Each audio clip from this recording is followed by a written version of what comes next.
উপজেলার ভোটে স্বজন থাকা এমপি মন্ত্রীদের শাস্তি দেবে আওয়ামী লীগ। কার্যনির্বাহী কমিটির বৈঠকে আসছে নির্দেশনা।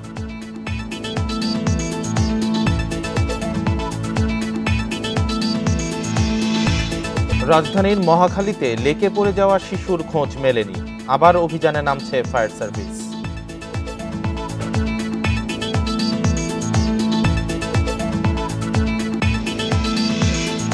ঢাকা, যশোর, চুয়াডাঙ্গা, রাজশাহী, খুলনায় মাধ্যমিক স্কুল ও কলেজ বন্ধ, আজ খোলা প্রাথমিক বিদ্যালয়।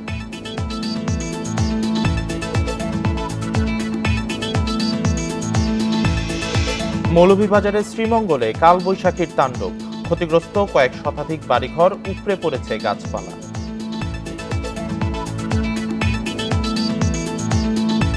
স্বাগত ইন্ডিপেন্ডেন্ট সংবাদে, সাথে আছে আমি রাকিব আহমেদ এবং আমি জান্নাতুল ফেরদৌস রুবা। এতক্ষণ শিরোনাম জানাচ্ছিলাম, এবার বিস্তারিত। নির্দেশ অমান্য করা এমপি মন্ত্রীদের কঠোর শাস্তি দিচ্ছে আওয়ামী লীগ। কেন্দ্র বলার পরেও স্বজনেরা উপজেলার ভোটে থাকায় পদ থেকে বহিষ্কার সহ আগামী জাতীয় নির্বাচনে মনোনয়ন না দেওয়ার সিদ্ধান্তও আসতে পারে মঙ্গলবার। নীতি নির্ধারকেরা বলছেন, সেদিন দলের কার্যনির্বাহী কমিটির বৈঠকে এ বিষয়ে নির্দেশনা দেবেন দল সভাপতি শেখ হাসিনা। প্রথম দুই ধাপের ভোটে টাঙ্গাইল, মাদারীপুর, মানিকগঞ্জ, নারায়ণগঞ্জ, বগুড়া, নোয়াখালী, মৌলভীবাজার, নরসিংদী, কুমিল্লা, পিরোজপুর সহ অন্তত ২০ জেলার নানা উপজেলায় প্রার্থী হয়েছেন সংসদ সদস্যের স্বজনরা। অভিযোগ উঠেছে, এর লক্ষ্য স্থানীয় রাজনীতিতে নিজস্ব প্রভাব বলয় তৈরি করা। অন্যদিকে ত্যাগী ও জনপ্রিয় নেতাদের সুযোগ দিতে এবং ভোট অংশগ্রহণমূলক করতে এবার দলীয় প্রতীক দেয়নি আওয়ামী লীগ। দলের সাধারণ সম্পাদক এমপির স্বজনদের প্রার্থিতা প্রত্যাহার করতে বললেও দু একজন ছাড়া তাতে কান দেননি কেউই। নিজ প্রার্থী জেতাতে এই মরিয়া চেষ্টায় ক্ষুব্ধ কেন্দ্রীয় নেতারা। তারা বলছেন, মঙ্গলবার দলের কার্যনির্বাহী কমিটির সভায় এ বিষয়ে কঠোর সিদ্ধান্ত নেবেন দলের সভাপতি শেখ হাসিনা। যে কোনো পদক্ষেপ আমরা নেবার কথা, সেই পদক্ষেপগুলো নিচ্ছি না, ফলে দিনের পর দিন চেইন অফ কমান্ডের ডিরেকশনটা উইক হয়ে যাচ্ছে। 30 তারিখের মিটিংয়ে আলোচনা হবে যে যদি কোনো দলের পক্ষ থেকে যদি আমাদের জেনারেল সেক্রেটারি সাহেব একটা নির্দেশ দেন, সেটা আমাদের একান্তভাবে আমাদের শুনতে হবে। আগামীতে নির্বাচন যখন তাকে তখন যদি মনোনয়ন দেওয়া না হয়, তাহলে এটা কি তার শাস্তি না? কাকে কিভাবে শাস্তি দেওয়া হবে এটা সময় বলে দেবে। আমাদের কাছে অনেক কৌশল আছে, অনেক পদ্ধতি আছে, শুধু বহিষ্কার করার ভিতর দিয়েই চূড়ান্ত নয়। 2019 সালে দলীয় প্রতীকে উপজেলার ভোটেও বিদ্রোহী প্রার্থী হন অনেকে। পরে তাদের বিরুদ্ধে প্রাথমিক শাস্তিমূলক ব্যবস্থা নিলেও শেষ পর্যন্ত করা হয় ক্ষমা। তবে এবার সে সুযোগ মিলছে না। অভ্যন্তরীণ বিরোধ বাড়ায় দলের শৃঙ্খলা ফেরাতে কোনো ছাড় নয়। নির্দেশ অমান্যকারী এমপিদের তালিকা করছেন সাংগঠনিক সম্পাদকেরা। দল অবশ্যই একটা শাস্তিমূলক ব্যবস্থা নেবেন, কারণ দলীয় শৃঙ্খলা বা দলীয় নির্দেশ অমান্য করার দুঃসাহসটি এটি যদি শাস্তির আওতায় না আসে, অনেকে বেশি উৎসাহিত হবেন। কেউ ইচ্ছে করলেই ফ্রি স্টাইলে যা কিছু করার সেটি এখতিয়ার রাখে না, এবং নির্দেশনাটা যদি কেউ প্রতিপালন না করে সেটি ব্যবস্থা হতেই পারে ভবিষ্যতে। এদিকে উপজেলা নির্বাচন অবাধ ও নিরপেক্ষ করতে রাজনৈতিক প্রচেষ্টার পাশাপাশি প্রশাসনিক ব্যবস্থায়ও জোর দিচ্ছে ক্ষমতাসীনরা। Ijazur Rahman, independent news, Dhaka. রাজধানীর মহাখালীর টিবি গেটের লেকে পড়ে এক শিশু নিখোঁজের পর 3 ঘন্টায় সন্ধান মেলেনি। সোমবার সকালে আবারও উদ্ধার অভিযান চালাবে ফায়ার সার্ভিস। তবে শিশুটি আসলেই লেকের পানিতে পড়েছে কিনা তা নিয়ে সন্দেহ প্রকাশ করেছে উদ্ধারকারী দল। এদিকে রোববার রাত 11টা পর্যন্ত নিখোঁজ শিশুর কোনো স্বজনকে সেখানে পাওয়া যায়নি। মহাখালীর টিবি গেট এলাকায় রোববার সন্ধ্যা 7:30টার দিকে লেকের পানিতে পড়ে যায় শিশু রিয়া। প্রত্যক্ষদর্শীরা জানিয়েছে, 2 শিশু বসে ভিক্ষা করে পাওয়া টাকা গুনছিল। এ সময় হঠাৎ লেকের ভেতর পড়ে যায় একজন। স্থানীয়দের মাধ্যমে খবর পেয়ে রাত 8টার দিকে ঘটনাস্থলে পৌঁছে উদ্ধার অভিযান শুরু করেন ফায়ার সার্ভিসের 10 সদস্য। তাদের মধ্যে 4 জন ডুবুরি। প্রায় 3 ঘন্টার চেষ্টায়ও শিশুটির সন্ধান পায়নি ফায়ার সার্ভিস। তারা বলছে, পানির যে গভীরতা তাতে কোনো শিশু পড়ে গেলে ওই সময়ের মধ্যে খুঁজে পাওয়ার কথা ছিল। ওই যে বাচ্চাটা বলল যে এখানে একটা বাচ্চা পড়ছে, ওর মুখে আমরা শুনছি যে ও দেখছে বাচ্চাটা পড়তে, কিন্তু ও পড়ার পরে ও আবার ওদিকে দৌড়ে চলে গেছে। বাচ্চা পড়ছে কিনা এটাও আমরা শিউর না, বা অন্য জায়গাতে উঠেও চলে যেতে পারে বাচ্চা। আমরা থানার সহযোগিতা নিচ্ছি, স্থানীয় লোক ছিল, অন্যান্য লোক ছিল, আমরা কোনো গার্ডিয়ান পাই না। ওরা পথচারী শিশু, যে সংবাদ দিয়েছে সেও পথচারী, যে হারানো গেছে সেও পথচারী। রাতে উদ্ধার কাজ সাময়িক স্থগিত করলেও সোমবার আবারও অভিযান পরিচালনার কথা জানিয়েছে ফায়ার সার্ভিস। এই জন্য আমরা সকাল দিনের বেলা আসবো। মাহমুদ শরীফ, ইন্ডিপেন্ডেন্ট নিউজ, ঢাকা। তীব্র তাপপ্রবাহের কারণে আরও 3 দিনের হিট অ্যালার্ট জারি করেছে আবহাওয়া অফিস। তবে সিলেট ও চট্টগ্রাম বিভাগে বৃষ্টির সুখবর দিয়েছে অধিদপ্তর। হতে পারে দমকা হাওয়া সহ বৃষ্টি। এদিকে রোববার 24 ঘন্টায় সর্বোচ্চ তাপমাত্রা রেকর্ড হয়েছে যশোরে 42.2 ডিগ্রি আর ঢাকায় 39 ডিগ্রি সেলসিয়াস। দেশের 8টি বিভাগের উপর দিয়েই বয়ে যাচ্ছে মৃদু থেকে অতি তীব্র তাপপ্রবাহ। গরমে জনগণের দুর্ভোগ চরমে। যশোর ও রাজশাহী জেলার উপর দিয়ে অতি তীব্র এবং টাঙ্গাইল, পাবনা, সিরাজগঞ্জ সহ পুরো খুলনা বিভাগের উপর দিয়ে বয়ে যাচ্ছে তীব্র তাপপ্রবাহ। এছাড়া সিলেট ও চট্টগ্রাম বাদে দেশের অন্যান্য জেলায় রয়েছে মৃদু থেকে মাঝারি তাপপ্রবাহ। চলমান তাপপ্রবাহ এটি আরও অব্যাহত থাকার সম্ভাবনা রয়েছে এবং এটা আমরা আশা করছি যে আগামীকালকের যে তাপমাত্রা সেটা আজকের তুলনায় সামান্য বৃদ্ধি পাওয়ার সম্ভাবনা রয়েছে। আগামী 24 ঘন্টার পূর্বাভাসে বলা হয়েছে সিলেট ও চট্টগ্রাম বিভাগের 2-1 জায়গায় দমকা হাওয়া সহ বৃষ্টি হতে পারে। তবে এ সময়ে রাজধানী সহ দেশের অন্যান্য অঞ্চলের তাপমাত্রা কিছুটা বাড়বে। আগামী 24 ঘন্টার আবহাওয়ার পূর্বাভাসে বলা হয়েছে সিলেট এবং চট্টগ্রাম বিভাগের 2-1 জায়গায় অস্থায়ীভাবে দমকা অথবা ঝোড়ো হাওয়া সহ বৃষ্টি অথবা বজ্রসহ বৃষ্টি হতে পারে। আশা করছি যে মে মাসের 2 তারিখ থেকে এই বৃষ্টিপাতের এলাকা বৃদ্ধি পেতে পারে, অর্থাৎ ময়মনসিংহ, সিলেট, চট্টগ্রাম, বরিশাল বিভাগের সাথে ঢাকা বিভাগের বেশ কিছু এলাকাতেও বৃষ্টিপাতের সম্ভাবনা রয়েছে। কালবৈশাখীর প্রভাবে মে মাসের প্রথম সপ্তাহে বৃষ্টি হতে পারে। এ বৃষ্টিতে তাপমাত্রা তেমন কমবে না, তবে এ তাপপ্রবাহ কমতে পারে মে মাসের শেষ সপ্তাহে। Khandakar Hafizur Rahman, independent news, Dhaka. প্রচণ্ড গরমে হিট স্ট্রোকে ঢাকায় 1 জন, চট্টগ্রামে 1 জন ও মাদারীপুরে 2 জনের মৃত্যু হয়েছে। রোববার হাসপাতাল সূত্র জানায় রাজধানীর গুলিস্তানে হিট স্ট্রোকে সেলিম মিয়া নামে এক ব্যবসায়ী মারা গেছেন। অন্যদিকে রোববার সকালে মাদারীপুরে কালকিনির পশ্চিম শিকারমঙ্গল এলাকায় মারা যান ব্যবসায়ী শাহাদাত সর্দার। স্বজনেরা জানান প্লাস্টিক কারখানার ব্যবসায়ী শাহাদাত সর্দার প্রচণ্ড গরমে অসুস্থ হয়ে পরে হিট স্ট্রোকে মারা যান তিনি। বাড়ির পাশে জমিতে কাজে যান ডাসার উপজেলার পূর্ব মাইজপাড়া গ্রামের কৃষক মুসলিম ঘরামি। প্রচণ্ড রোদে হিট স্ট্রোকে মৃত্যু হয় মুসলিমের।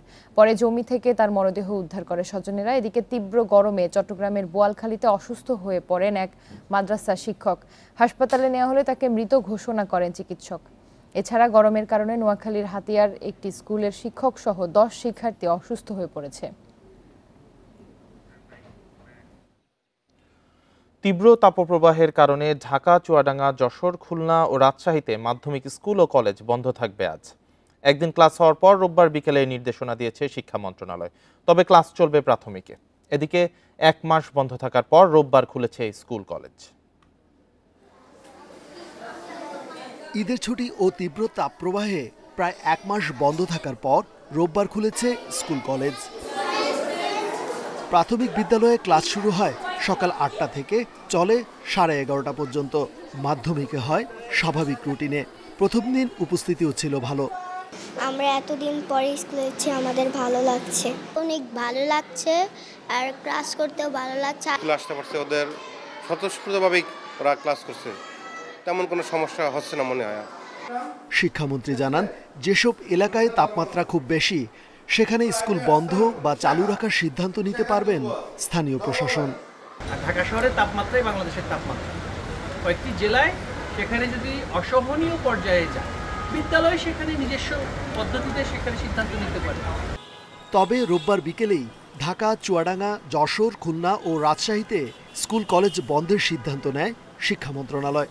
স্বাস্থ্য মন্ত্রণালয় ও আবহাওয়া অধিদপ্তরের সাথে পরামর্শ করে এই সিদ্ধান্ত নেওয়া হয়। বিজ্ঞপ্তিতে জানানো হয় মাধ্যমিক স্কুল, কলেজ, মাদ্রাসা ও কারিগরি শিক্ষা প্রতিষ্ঠান এর নির্দেশনার আওতায় থাকবে। তবে যেসব শিক্ষা প্রতিষ্ঠানের ক্লাসরুমে শীতাতপ নিয়ন্ত্রিত ব্যবস্থা বা এসি আছে তারা চাইলে খোলা রাখতে পারবে। এদিকে সকালে তাপমাত্রা কম থাকায় প্রাথমিকে ক্লাস চলবে বলে জানিয়েছে মন্ত্রণালয়। আমরা তো অলরেডি স্কুল মানে মর্নিং শিফট এমনি করে দিচ্ছি, 11:30টার ভিতরে আমার 2 শিফটের স্কুলে 11:30টার ভিতরে ক্লোজ হয়ে যাবে। তারপর প্রি প্রাইমারি তো আমরা বন্ধই রাখছি, সুতরাং আমাদের নতুন আর কোনো সিদ্ধান্ত নেই। এছাড়া সোমবার পরবর্তী সিদ্ধান্ত নেওয়া হবে বলেও জানিয়েছে শিক্ষা মন্ত্রণালয়। রিজওয়ানুল হক, ইন্ডিপেন্ডেন্ট নিউজ, ঢাকা।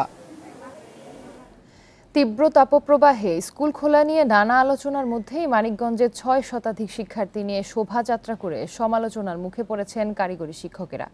কারিগরি ও বৃত্তিমূলক শিক্ষা সপ্তাহ 2024 উপলক্ষে এই র্যালি বের করা হয়। রোববার মানিকগঞ্জ সরকারি কারিগরি স্কুল ও কলেজ থেকে কারিগরি শিক্ষা প্রতিষ্ঠানের শিক্ষার্থীদের নিয়ে প্রায় 4 কিলোমিটার হেঁটে জেলা প্রশাসক কার্যালয়ে যান শিক্ষকেরা। এরপর অতিরিক্ত জেলা প্রশাসক শুক্লা সরকার শোভাযাত্রার উদ্বোধন করেন। পরে শোভাযাত্রাটি আবার একই পথে সরকারি কারিগরি স্কুল ও কলেজে গিয়ে শেষ হয়। কলেজের অধ্যক্ষ জানান, কেন্দ্রীয় কর্মসূচির অংশ হিসেবে জেলার 3টি স্কুলের 600 শিক্ষার্থী নিয়ে শোভাযাত্রা করা হয়। তীব্র গরমে এ ধরনের কর্মসূচি কতটা যৌক্তিক তা নিয়ে প্রশ্ন তুলেছেন স্থানীয়রা। এদিকে বিষয়টি নিয়ে কথা বলতে জেলা প্রশাসককে ফোন দেওয়া হলেও তিনি ফোন ধরেননি।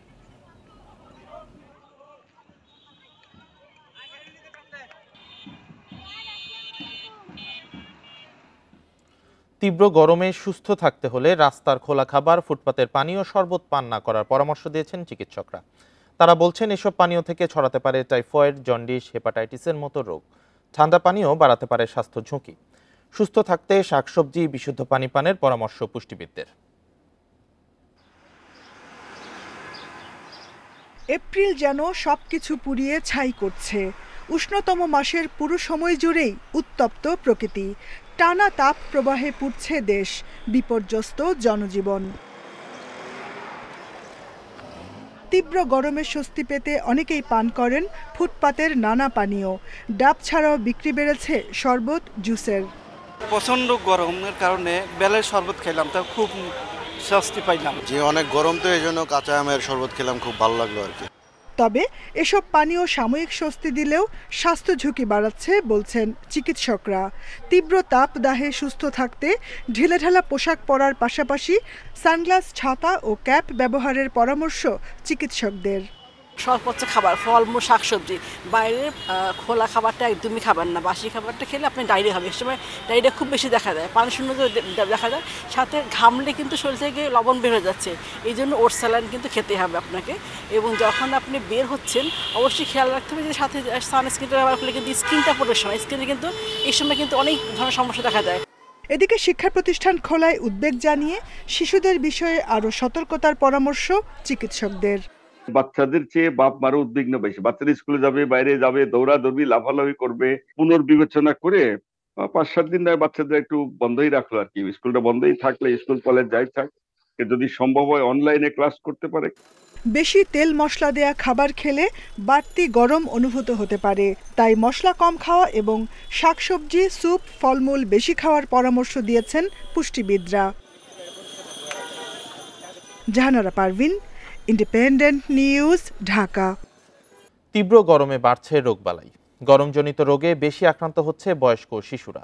ডায়রিয়া, নিউমোনিয়া সহ নানা রোগে আক্রান্ত হয়ে খুলনা শিশু হাসপাতালে প্রতিদিনই বাড়ছে রোগী।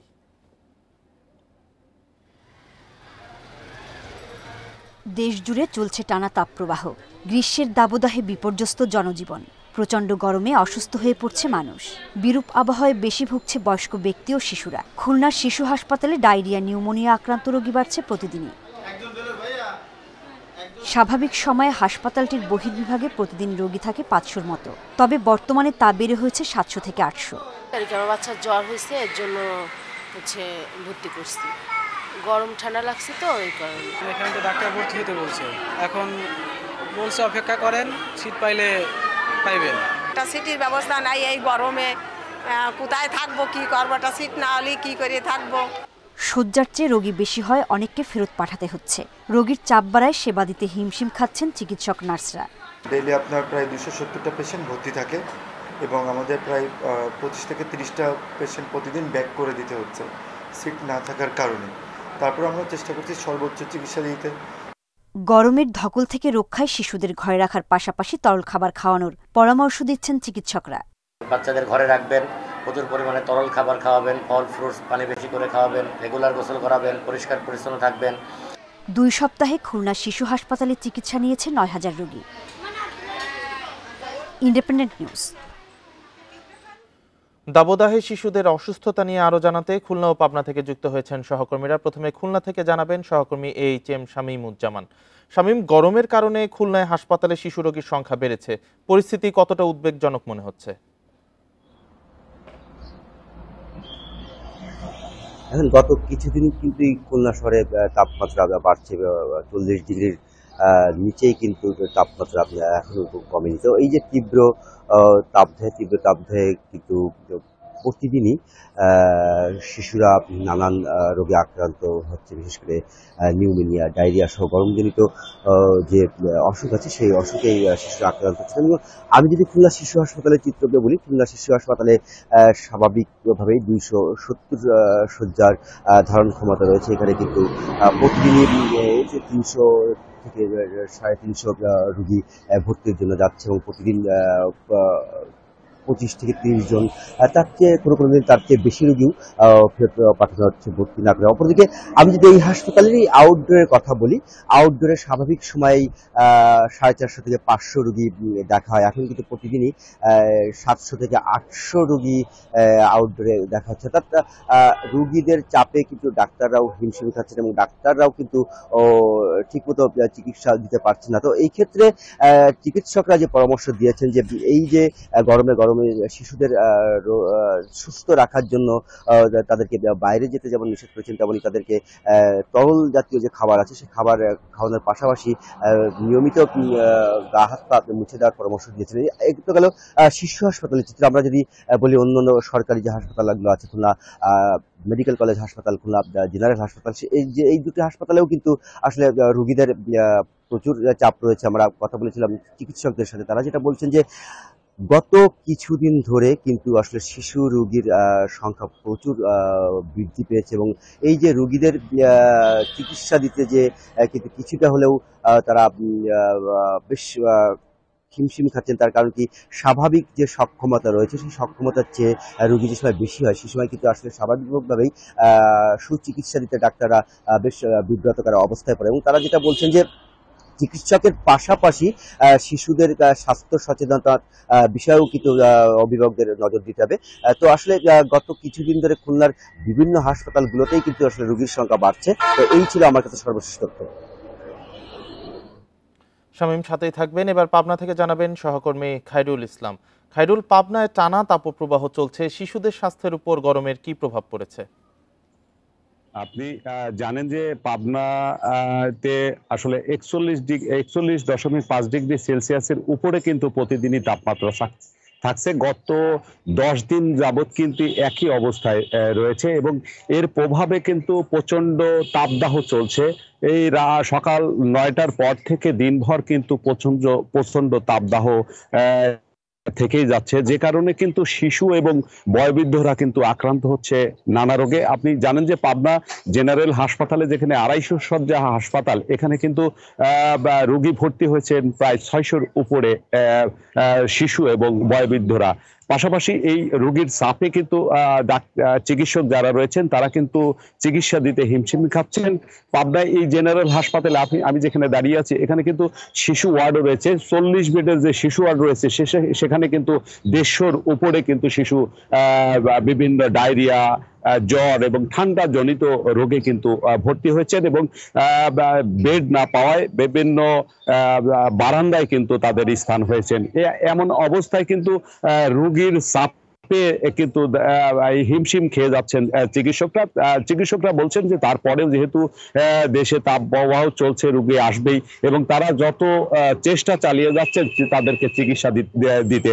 আর আপনি জানেন যে গত 10 দিন যাবৎ কিন্তু 40 ডিগ্রির উপরে তাপমাত্রা থাকায় শ্রমজীবী থেকে শুরু করে সবাই কিন্তু একটি হিমশিম অবস্থায় রয়েছেন এবং প্রচন্ড গরমের তাপে কিন্তু শ্রমজীবীরা তারা কাজে বের হতে পারছেন না এবং বিভিন্ন এলাকায় আসলে পানির স্তর 40 ফুটের নিচে নেমে যাওয়ার কারণে কিন্তু পানি বাহিত রোগেরও কিন্তু একটি বিষয় রয়েছেন এবং চিকিৎসকরা বলছেন যে পানি সংকটের কারণেই এবং পানিবাহিত রোগের কারণেই আসলে ডায়রিয়া হচ্ছে, জ্বর হচ্ছে, ঠান্ডা হচ্ছে এবং তাদেরকে ঘরের বাইরে কিন্তু এই প্রচন্ড তাপদাহে দুপুরের পরে কিন্তু ঘরের বাইরে যেতে তারা নিষেধ করছেন।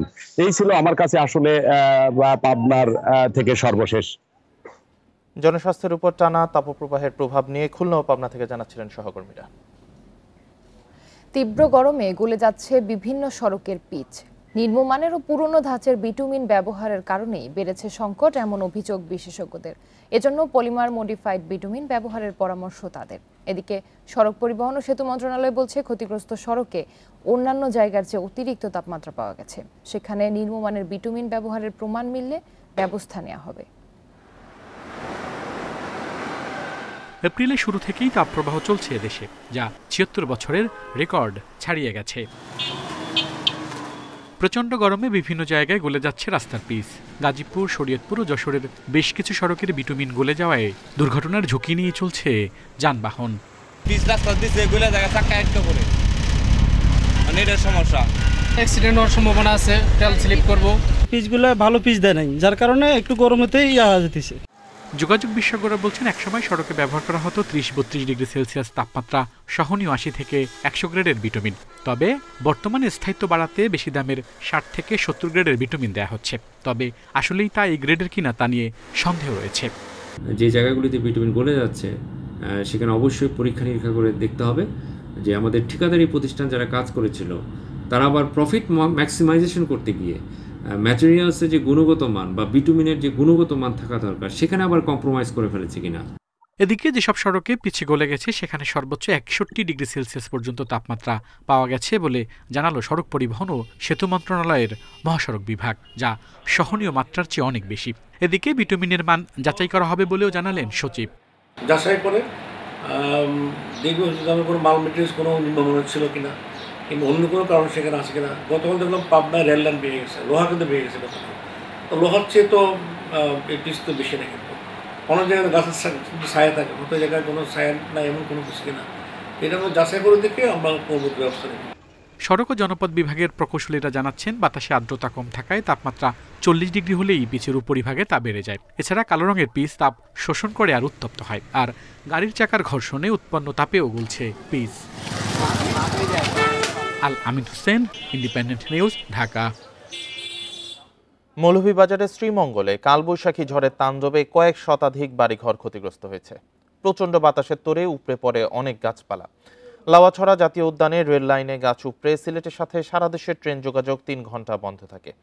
স্থানীয়রা জানায়, রোববার বিকেলে মৌলভীবাজারের উপর দিয়ে ঝড় বয়ে যায়। ঝড়ে শ্রীমঙ্গল শহরের শতাধিক বাড়িঘর বিধ্বস্ত হয়। বিভিন্ন দোকান ও বসতঘরের চাল উড়ে গেছে, উপড়ে গেছে অসংখ্য বড় বড় গাছ। বিদ্যুতের খুঁটি ভেঙে পড়ায় বিদ্যুৎ বিচ্ছিন্ন হয়ে পড়ে অনেক এলাকা। এদিকে হবিগঞ্জেও বৃষ্টি হয়েছে। টানা তাপদাহ ও তীব্র গরমের মধ্যে বৃষ্টি হওয়ায় জনজীবনে নেমেছে স্বস্তি।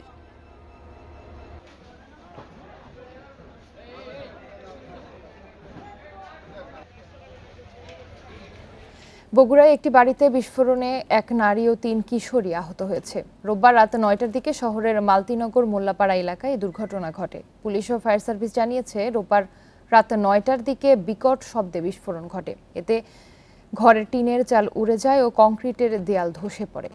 এতে আহত হন ওই বাড়ির বাসিন্দা রেজাউল মণ্ডলের স্ত্রী রেবেকা বেগম, মেয়ে রুবাইয়া আক্তার রিমি, রাশিদুল মণ্ডলের মেয়ে জিমি ও একই এলাকার বাবু মিয়ার মেয়ে তাসলিম আক্তার বুশরা। স্থানীয়রা আহতদের উদ্ধার করে বগুড়ার শহীদ জিয়াউর রহমান মেডিকেল কলেজ হাসপাতালে ভর্তি করেন। বুশরার অবস্থা আশঙ্কাজনক হওয়ায় ঢাকায় পাঠানো হয়েছে। এদিকে বিস্ফোরণের কারণ নিশ্চিত করা যায়নি। প্রকৃত তথ্য উদ্ঘাটনে কাজ চলছে বলে জানিয়েছে পুলিশ।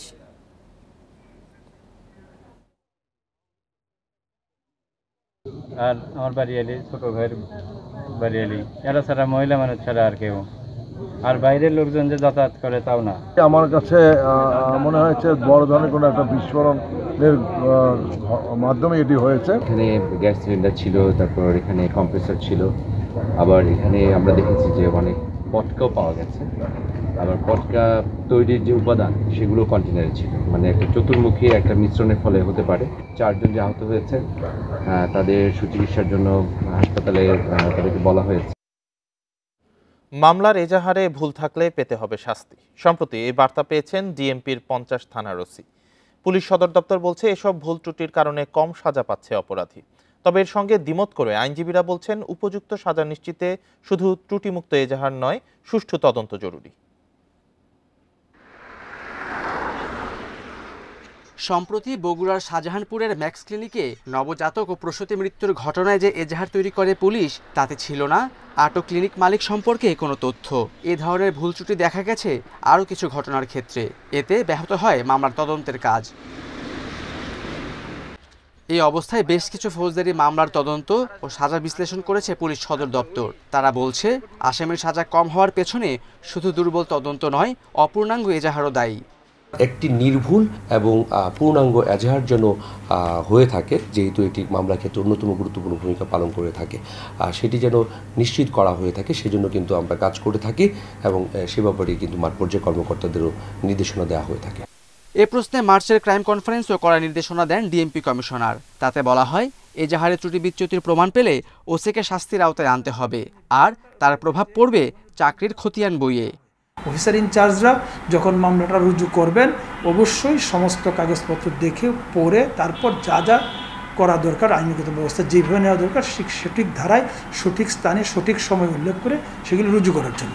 সো এই ধরনের একটি প্রক্রিয়া অব্যাহত রয়েছে। যদি এই ধরনের ভুল পাওয়া যায়, কমিশনার স্যার নির্দেশ রয়েছে, তাহলে পুলিশ কমিশনার স্যার যে কারোর বিরুদ্ধে ব্যবস্থা গ্রহণ করতে পারেন। তবে রাষ্ট্রপক্ষের আইনজীবী বলছেন, তদন্ত ঠিক হলে এজাহারের ভুল বড় প্রভাব ফেলবে না। ত্রুটিমুক্ত এজাহারের চেয়েও জরুরি সুষ্ঠু তদন্ত। তদন্তের মাধ্যমে একটি মামলার সত্যতা উঠে আসে। এজাহারে কোনো ভুল থাকে, সেই ভুল পথেই তদন্তকারী কর্মকর্তা হাঁটবেন না, কারণ তিনি তার বিবেক এবং আইন মোতাবেক সঠিক ঘটনা বিজ্ঞ আদালতে উপস্থাপন করবেন। সংশ্লিষ্টরা বলছেন, মামলার অভিযোগ প্রমাণ, এজাহার ছাড়াও সাক্ষী, প্রসিকিউশন ও আলামতের উপর নির্ভরশীল। এই তিনের সমন্বয় থাকলে উপযুক্ত সাজা হবে অপরাধীর। Khaled Raihan, independent news, Dhaka. Record 15% মুনাফার নিশ্চয়তায় শুরু হলো বেক্সিমকোর প্রথম জিরো কুপন বন্ডের বিক্রি। 1,500 কোটি টাকার এ বন্ড বিক্রির প্রথম ধাপ শেষ হবে 15ই মে। এতে 1 লাখ টাকা বিনিয়োগে প্রতি মাসে মুনাফা মিলবে 1250 টাকা। সংশ্লিষ্টরা বলছেন, করমুক্ত বিনিয়োগ সুবিধার কারণে এ বন্ড গ্রাহকদের জন্য আকর্ষণীয় হবে। রাজধানী ঢাকার অদূরে নবীনগর চন্দ্রা হাইওয়ের পাশে গড়ে উঠবে মায়ানগর প্রকল্প। দেশের শীর্ষস্থানীয় শিল্প গ্রুপ বেক্সিমকো ও শ্রীপুর টাউনশিপ লিমিটেড এই আবাসন প্রকল্প বাস্তবায়ন করবে। 120 একর জমিতে পরিবেশ বান্ধব পরিকল্পিত এই আবাসিক প্রকল্পে থাকবে 18,000 অ্যাপার্টমেন্ট, গড়ে উঠবে hotel, service apartment, convention centre, শিক্ষা প্রতিষ্ঠান, বিনোদন কেন্দ্র, শপিং মলের মতো স্থাপনা। বাণিজ্যিক ব্যবহারের জন্য থাকবে 50 লাখ বর্গফুট এলাকা। গত 3 April Securities and Exchange Commission BSEC বেক্সিমকোর প্রথম জিরো কুপন বন্ড অনুমোদন করে। রোববার বন্ডের মাধ্যমে 1,500 কোটি টাকা সংগ্রহ শুরু হয়েছে, যার 1,000 কোটি টাকা মায়ানগর প্রকল্প উন্নয়নে ব্যয় হবে। বাকি 500 কোটি টাকা ব্যয় হবে বেক্সিমকো লিমিটেডের ব্যাংক ঋণ পরিশোধে। এই বন্ডের সমন্বয়ক আইএফআইসি ইনভেস্টমেন্ট লিমিটেড। এই ধরনের প্রোডাক্ট ইনভেস্টমেন্ট প্রোডাক্ট হিসেবে অনেক ভালো। ইটস লিস্টেড কোম্পানি, এটার রেপুটেশন আসলে this one of the largest corporate in Bangladesh, এবং তাদের এই যে ভেঞ্চারগুলির জন্য তারা বলছে এই this are very diversified for their investment product. যে কোনো গ্রাহক আইএফআইসি ব্যাংকের শাখা এবং উপশাখা থেকে সর্বনিম্ন 50,000 টাকা বিনিয়োগে বন্ডের একটি ইউনিট পাবেন। বিনিয়োগের কোনো ঊর্ধ্বসীমা নেই। গ্রাহক 15% মুনাফাসহ বিনিয়োগ ফেরত পাবেন 60 কিস্তিতে। যে কেউ 1 লাখ টাকা বিনিয়োগ করে 1,75,000 টাকা ফেরত পাবে, এবং এই 75,000 টাকা তার জন্য মুনাফা। যেহেতু এটা জিরো কুপন বন্ড, এই মুনাফার রেটটা হচ্ছে 15% ডিসকাউন্টে মাসে মাসে ফেরত পাচ্ছে, এবং এটা ইনকাম ট্যাক্স অ্যাক্ট অনুযায়ী এটার আয় কর্মক উপর ইনকাম ট্যাক্স এক্সেমশন আছে, যে কারোর জন্যই সেটার এফেক্টিভ রেটটা আসলে 15 থেকে অনেক বেশি। বন্ডের নিশ্চয়তা দানকারী প্রতিষ্ঠান সন্ধানী লাইফ ইন্স্যুরেন্স। সবশেষ 30 জুন 2023 সমাপ্ত বছরে বেক্সিমকোর শেয়ার প্রতি আয় 7 টাকা 95 পয়সা এবং নিট সম্পদ মূল্য 95 টাকা 14 পয়সা। Hari Saha, independent news, Dhaka. তীব্র গরমে চরম পানি সংকটে কুষ্টিয়াবাসী। ভূগর্ভস্থ পানির স্তর নিচে নেমে একদিকে বিকল হয়ে পড়েছে নলকূপ, অন্যদিকে শুকিয়ে গেছে খাল, বিল, পুকুরও। প্রায় 1 মাস ধরে পানির সংকটে কষ্টে লাখো মানুষ। এমনকি সেচ ব্যাহত হওয়ায় বোরো এবং অন্য ফসলের ফলন বিপর্যয়ের শঙ্কা দেখা দিয়েছে। নাব্যতা কমে মৃতপ্রায় কুষ্টিয়ার পদ্মা গড়াই নদী। শুষ্ক মৌসুমের পর থেকে শাখা নদীগুলোও এখন মরাখাল, নিচে নেমে গেছে ভূগর্ভের পানির স্তরও। এ অবস্থার মাঝে তীব্র দাবদাহ, পানির চাহিদা বেড়েছে কয়েক গুণ। পৌর এলাকার পাশাপাশি গ্রামাঞ্চলেও পানির জন্য হাহাকার। নগরবাসী বলছেন, শহরাঞ্চলের কয়েক হাজার নলকূপ অকেজো হয়ে পড়েছে, পানির অভাবে ভোগান্তি চরমে। খাওয়ার পানির জন্য ওই যদি অনেক দূর 5 মাইল দূর হলেও সেখান থেকে পানি নিয়ে আসা লাগে। অনেক দূরে নদীতে যেতে হচ্ছে গোসল করতে, কাপড় চোপড় ধুতে। পানির সংকটে ফসলের আবাদও ব্যাহত হচ্ছে। গঙ্গা কপোতাক্ষ সেচ প্রকল্পের পাম্প বিকল থাকায় ফলন বিপর্যয়ের শঙ্কা কৃষি বিভাগের। মাঠের তো ধরেন কোনো কেলা নেই, খাল বিলে পানি নাই, মাঠের ধান ফসল সব শুকো একাকার হয়ে যাচ্ছে। সেচ প্রকল্প দেখা যাচ্ছে, কৃষিক্ষেত দেখা যাচ্ছে, এতে দেখা যাচ্ছে ধুকে ধুকে শেষ হয়ে যাচ্ছে। পর্যাপ্ত পানি আমরা না পাই তাহলে এই যে 4000 হেক্টর জমি এই সেচ প্রকল্পের আওতায়, এই জমি ধান উৎপাদন কিন্তু ক্ষতিগ্রস্ত হবে। বিশেষজ্ঞরা বলছেন, গভীর নলকূপের ব্যবহার বাড়ায় প্রতি বছর ভূগর্ভের পানির স্তর 2 থেকে 3 মিটার নেমে যাচ্ছে। দ্রুত ব্যবস্থা না নিলে পরিস্থিতি আরও খারাপ হওয়ার আশঙ্কা তাদের। 2030 সালের পর থেকে বলা হচ্ছে যে 10 থেকে 16 ফিট পর্যন্ত যে মৌসুমে গরমকালে গ্রাউন্ড ওয়াটারের লেভেল নিচে নেমে যাবে। তো এটি সত্যি অ্যালার্মিং একটা ব্যাপার। এখনই আমাদের দেশের সরকার সহ যেসব কর্তৃপক্ষ তাদেরকে সচেতন হওয়া উচিত। পৌর এলাকার 21টি ওয়ার্ডে নিবন্ধিত বাড়ি আছে 37,000, যার প্রায় প্রতিটিতে রয়েছে নিজস্ব নলকূপ। এছাড়া পৌর কর্তৃপক্ষ বিভিন্ন এলাকায় 5,000-এর বেশি নলকূপ বসিয়েছে। Independent news. এ বিষয়টি নিয়ে আরও জানাতে কুষ্টিয়া থেকে যুক্ত হয়েছেন সহকর্মী মিলন উল্লাহ। মিলন, কুষ্টিয়ার কোন এলাকাগুলো বেশি পানির সংকটে পড়েছে? এই সংকট কি এবার নতুন নাকি প্রতি বছরই হচ্ছে?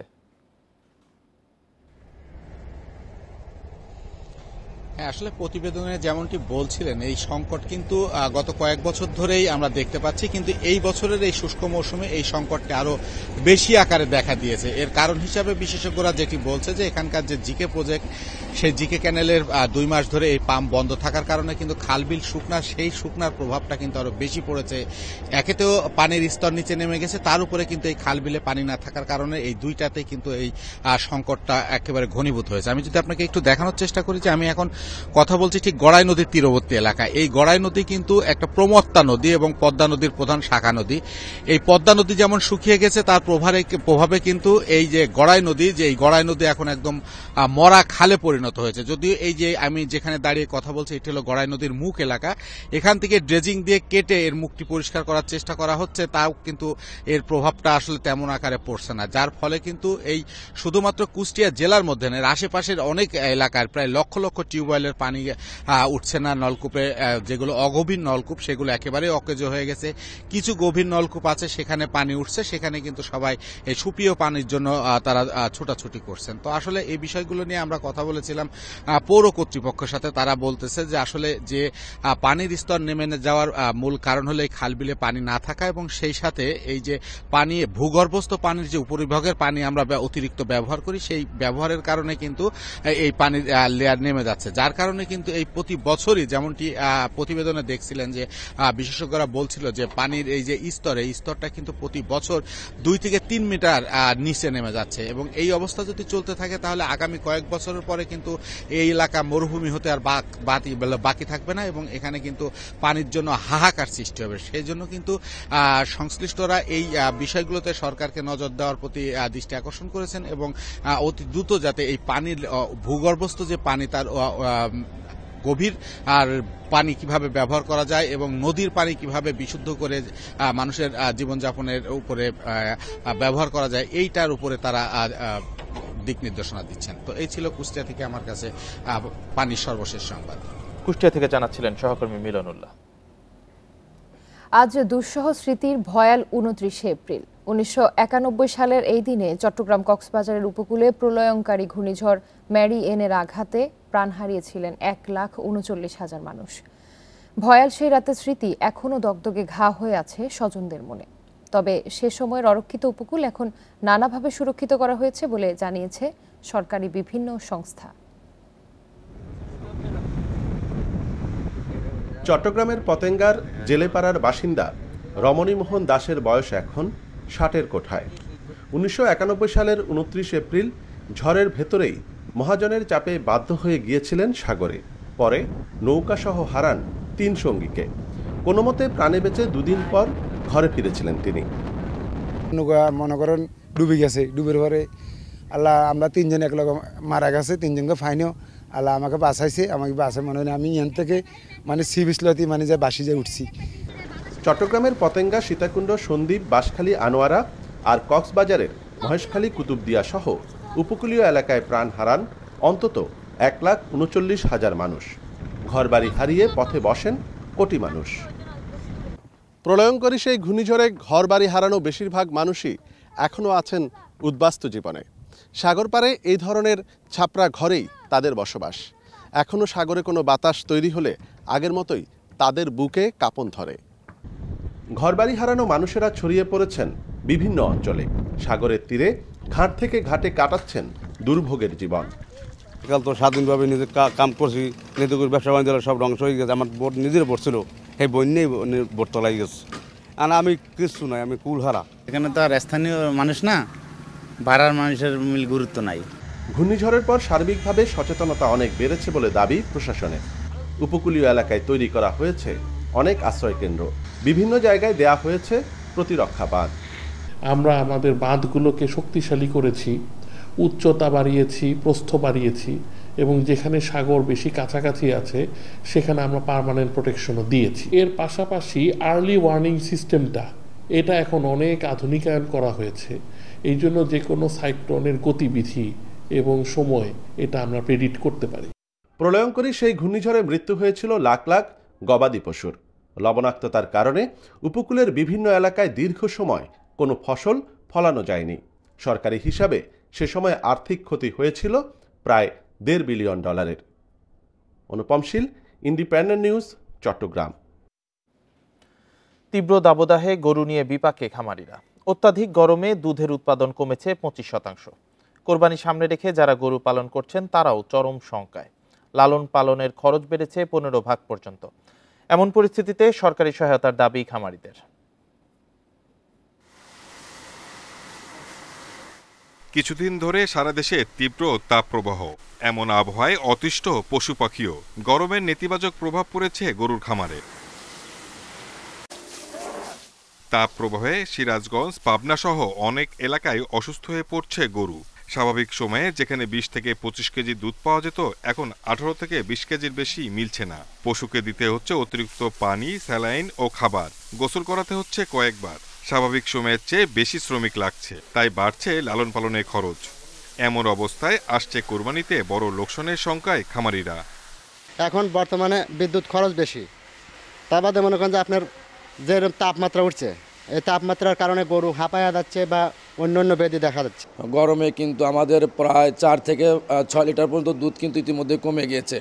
আর ষাঁড় গরুগুলা বিশেষ করে গরমের কারণে ইতিমধ্যে আমার একটি ফার্মে গরু কিন্তু স্টক করে মারা গেছে এবং গরু খুব কম খাচ্ছে। দুধের খামারে আমরা যে জাতটা লালন পালন করি, হোলস্টেইন ফ্রিজিয়ান, এটা বেসিকলি হিট টলারেন্ট ব্রিড না।